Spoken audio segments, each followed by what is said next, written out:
I wanted to ask you about the spirituality, the sacredness. Your music, it feels to me like it has universes expanding, and it's this overwhelming vision of God and of creation. And I wondered if you could talk about that, about just like what are you putting into your music, and how are you, you know, your relationship to the listener and to the listener's heart and soul. Bach, I think, saw himself as a Levite on a certain level, in the church, serving God day and night, and I humbly view myself in that way. But I believe the beautiful diversity that we have in the world, we're all made in God's image. So, but he gives us different things coming out of our culture that we can uniquely share with others as we learn so much from all of the other cultures, and that connects us, that builds bridges. And that's what I'm really into. I think because having empathy for other cultures, you have to figure out new ways to bring the music together and to look at all of the world. Explore your root strongly, but look at all the world, see what touches you. When I was developing my flute style, Japanese shakuhachi music had a profound impact on the way that I approached the music. And then I began to look at flute styles from all over the world to incorporate different things, and just how the sound hits the body in different parts of the world, right? So we know you have a lot of thoughts on our current situation in this country, and how do you, as a composer, channel that into your music?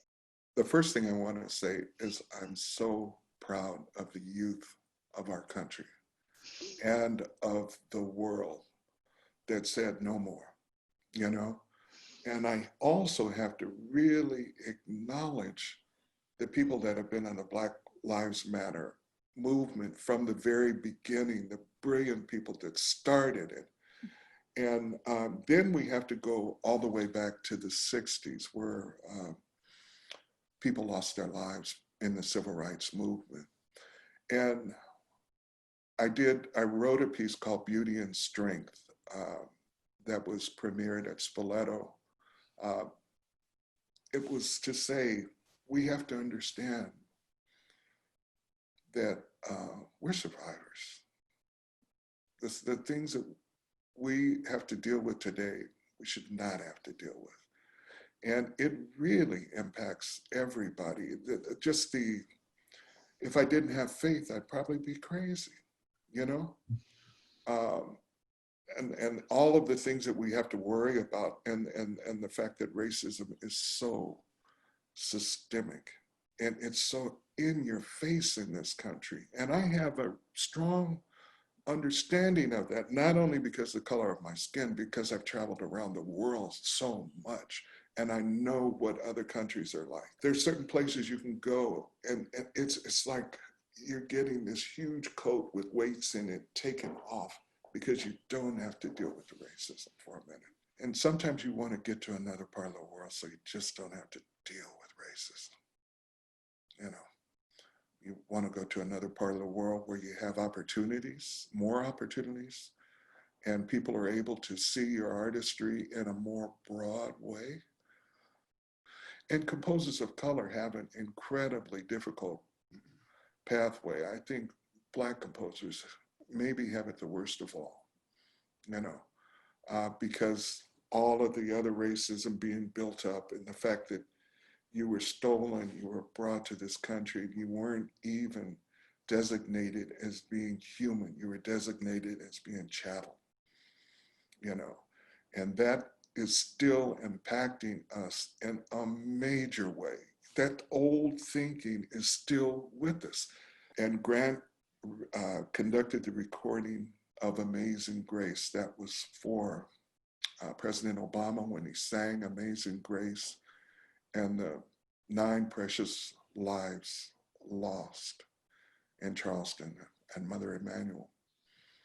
And here they are welcoming in somebody as they're studying the Word of God. And the police treated him like he was a king, as opposed to what we're seeing over and over and over and over.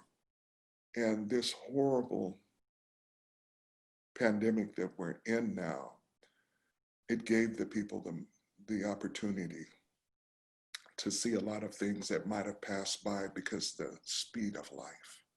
So I'm going to continue to speak out. I'm going to continue to write pieces that are that deal with that. Maybe one day I'll write an opera on that topic. I've always wanted to write an opera on Dr. King.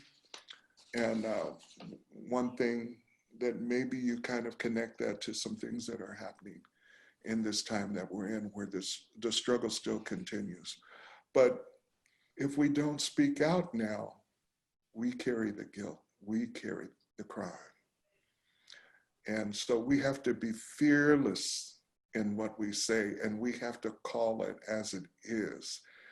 And I really applaud both of you, because Grant and Jenny, you know, the LA Master Chorale, Grant, you program in a way that is so inspiring.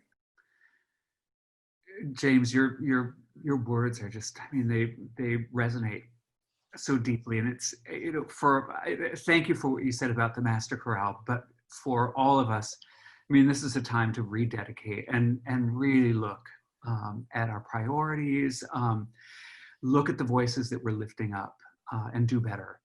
Yes. In closing, so you had this CD come out recently, The Manual of Light, which Yes. I had a small part of, and it was a big part. experience. Yeah. I would love to be able to share a track from that with our audience, and so I wondered if there's a selection that you could recommend. I'm going to choose Amazing Grace version 1, Grant. And why I choose that track, it was meant to be a healing, part of a healing salve, and also to say that those lives were so precious and they didn't have to be lost in that way. So I hope that they enjoy it. I really want to give a shout out to Dan Rosenboom.